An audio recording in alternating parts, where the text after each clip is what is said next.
મોરબીના station road ઉપર ચોમાસા પહેલાથી રોડ બનાવવા માટેની કામગીરી કરવામાં આવી રહી છે, પરંતુ મહાપાલિકાની ટીમ જાણે કે ગોકળ ગતિએ કામગીરી કરતી હોય, જેથી કરીને સ્થાનિક વેપારીઓ સહિતના લોકો રોષે ભરાયા હતા અને આજે સ્થાનિક લોકો દ્વારા ત્યાં ચક્કાજામ કરી દેવામાં આવ્યો હતો।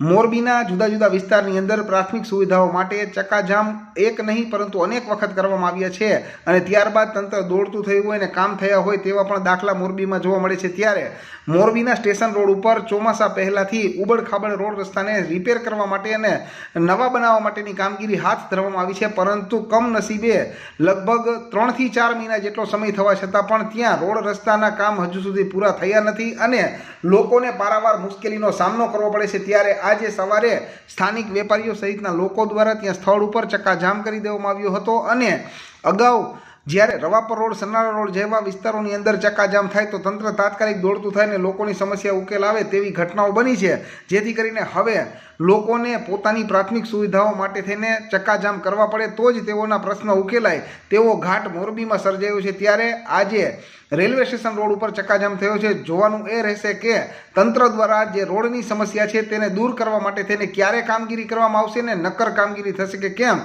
તેના ઉપર પણ સવાલો ઉઠી રહ્યા છે। મહેન્દ્રપરા મેન રોડ જડેશ્વર 3 મહિનાથી આ ગટરનો પ્રશ્ન છે, કોઈ જાતનો કોઈ નિકાલ નથી કે કાંઈ નહીં। આ જ વસ્તુ જો સનાળા રોડે કે રવાપર રોડે હોય તો ચલાવી લેશો તમે, કોઈ અમને કામગીરી મળતી નથી। શાક માર્કેટ એરિયો છે, ગંદકી અને પાણીનો પ્રશ્ન તો 3 મહિના થયા છે, પાઇપ નાખ્યા 2 દિવસનો, કોઈ જાતનું કોઈ નિરાકરણ થતું નથી।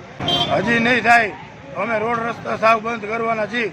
આ સનાળા રોડે કે રવાપર રોડે આ પ્રશ્ન હોય તો તમે ચલાવી લેશો, અહીંયા ટેક્સ મળે છે તો અમે નથી દેતા ટેક્સ। અમારા રોડ મેન રોડ છે, સરકારી બસો આ તે બધું નીકળે છે, કોઈ દવાખાને જવું હોય તો અમારા રોડની તમે પોઝિશન જોઈ જુઓ અને અમારા વેપાર ધંધા 3 મહિનાથી બંધ છે। એનો રસ્તો છે, પછી તમને જરાય કોઈ પણ વસ્તુ એવી લાગે એવી જ નથી કે આ વનવે છે। તમે રસ્તાનું ગયો એટલે આવી અને 2 બકડીયા ધૂળ નાખી અને વયા જાય, બસ થઈ ગયું।